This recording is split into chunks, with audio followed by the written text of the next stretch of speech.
Thank you, everyone, for taking the time to tune in today. Today's episode of The Topping Show is proudly sponsored by Topping Technologies. Topping Technologies is an IT value-added reseller and services company with a special proficiency in IT security. Heck, I see their founder at least twice a day. Gotta say he's quite handsome and brilliant. He's me, see that's the joke. If you're an IT leader or business owner, you can reach out to the team at sales@toppingtechnologies.com. Also, still giving away a free flamethrower with every IT purchase. Yes, it does come with a fun Picatinny rail adapter, so you can mount it to any standard AR-15, like all awesome accessories can be. Go to toppingtechnologies.com and click the flamethrower button to learn more. Lastly, trying to get to 4,000 subscribers by the end of the year. So if you can click that button and tell your friends, I would greatly appreciate it. Now, going over to the business part of the podcast, you have Cargill to lay off 5% of their workforce, correlating to about 8,000 jobs. Now, this comes to us thanks to the Star Tribune. Specifically, Brooks Johnson, who's right over there, says, quote, Minnesota-based Cargill to lay off about 8,000 employees, correlating to 5% of their global workforce. They know that the cuts include 475 jobs at their headquarters. This comes amid corporate restructuring in response to falling sales and profits, which I was going to say, unfortunately, there's not as much data as we would like for historicals in terms of, the data because, well, it's a private company. So you don't get quite the same analytical data with the publicly traded one. So you can't look at their stock trends and all sorts of fun things, but we'll still get some fun tidbits here.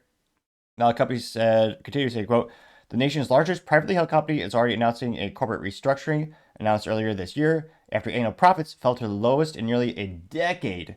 Cargill is looking to buy buoys and margins and maximize our competitiveness by cutting costs as part of a 2030 plan. The company said, quote, to strengthen Cargill's impact, we must realign our talent and resources to align with our strategy. Unfortunately, that means reducing our global workforce by approximately 5%.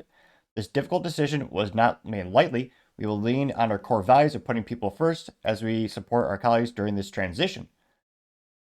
Now, CEO Brian Spikes also has a internal memo saying, quote, they'll focus on streamlining our organizational structure by removing layers, expanding the scope and responsibilities of our managers, and reducing duplication of work, which, let's be honest, unless you're very careful when you grow a company that's to their scale, there's a lot of BS layers of bureaucracy, most of which we can get rid of, and the end user, the customer, would have no idea, and I would argue to actually get better customer service.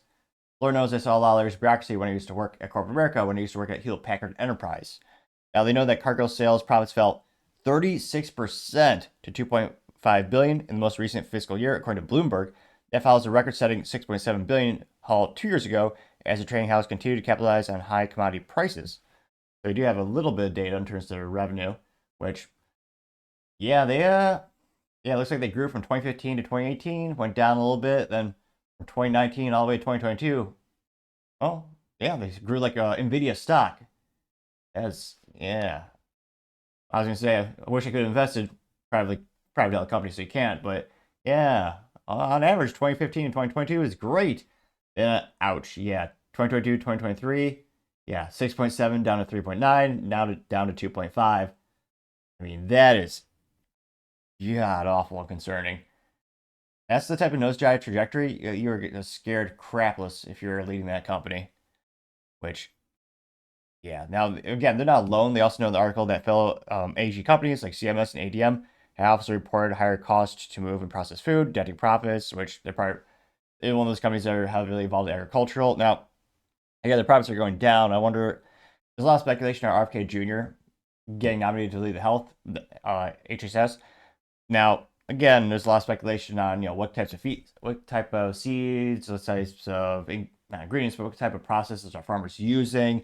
Now, I'm not sure if they're looking at speculation that they think that's going to radically transform or hinder or maybe just revolutionize their industry they're in a part of.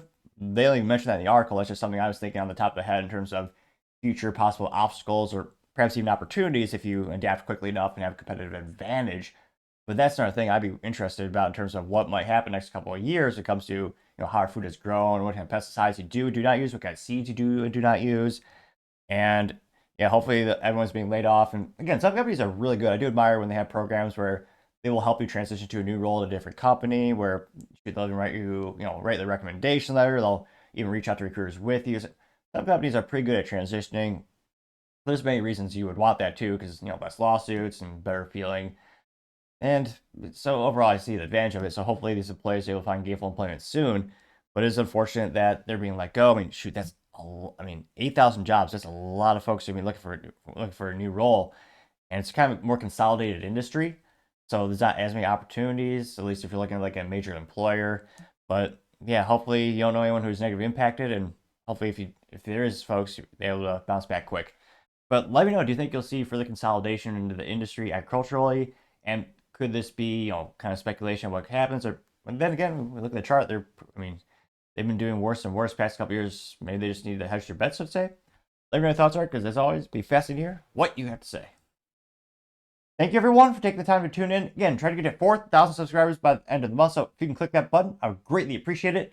Also, give me a thumbs up, thumbs down, or comment. It's a great way to give me some additional feedback, letting me know how I can make the show better and better.